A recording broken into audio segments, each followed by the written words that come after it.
তোর মতো মেয়েদের ফেসবুক প্রোফাইলে ঢুকলেই দেখা যায় কভার পিকচারে কোরআনের ছবি, কিন্তু তুই কোরআন পড়তে পারিস না। প্রোফাইল পিকচারে মক্কা শরীফের ছবি, কিন্তু তুই যেটা আপলোড করার যোগ্যতাই রাখিস না। এখানে যোগ্যতার কি হলো? অনেক কিছু। তোর ফিচার ফটোতে 5 ওয়াক্ত নামাজের ফায়দার কথা, কিন্তু তুই 1 ওয়াক্ত পড়িস না। আর একটু নিচে নামলেই দেখা যায় তোর টলটলে রল বলে সুন্দর শরীরের সব পাট পাট ছবি। এই ফাইজলামির বাড়ি কোথায়? এটা কি ইসলামের অবমাননা নয়?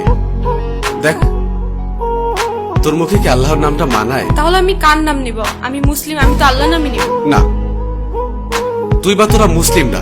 এই যে বললাম, শুধুমাত্র এদেশে মুসলিম বেশি তাই তোরা মুসলিম পরিচয় দিস। অ্যাকচুয়ালি তোদের নিজেদের তৈরি করা খোদা আছে, যে খোদা তোদেরকে স্বাধীনভাবে উল্টা পাল্টা করে চলতে আর হাউল ভাবে পোশাক পরতে বলেছে। আমি শাড়ি হিজাব এগুলি কি পরি না, নাকি সেদিন তোর চোখে সমস্যা থাকে? হিজাব পরা পিক আপলোড করে লিখিস অনেকদিন পর হিজাব। বাহ, একদিন হিজাব পরে তুই উদ্ধার করে দিয়েছিস।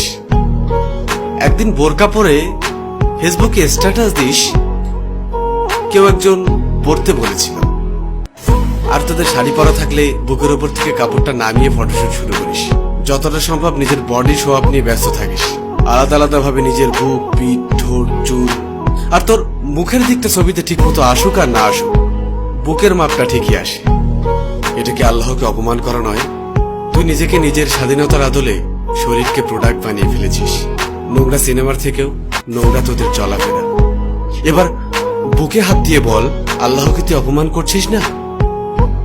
বিশেষ দিনে তোর বয়ফ্রেন্ডের ক্যাপাসিটি থাক আর না থাক, তোর সাথে ম্যাচিং করে পোশাক না পরলে তোর সম্মান থাকে না।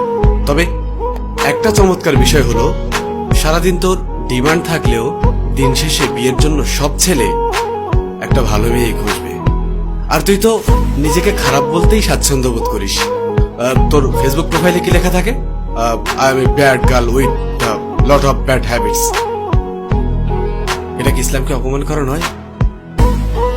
যার লাইফে যাবি তার লাইফটা তো পুরা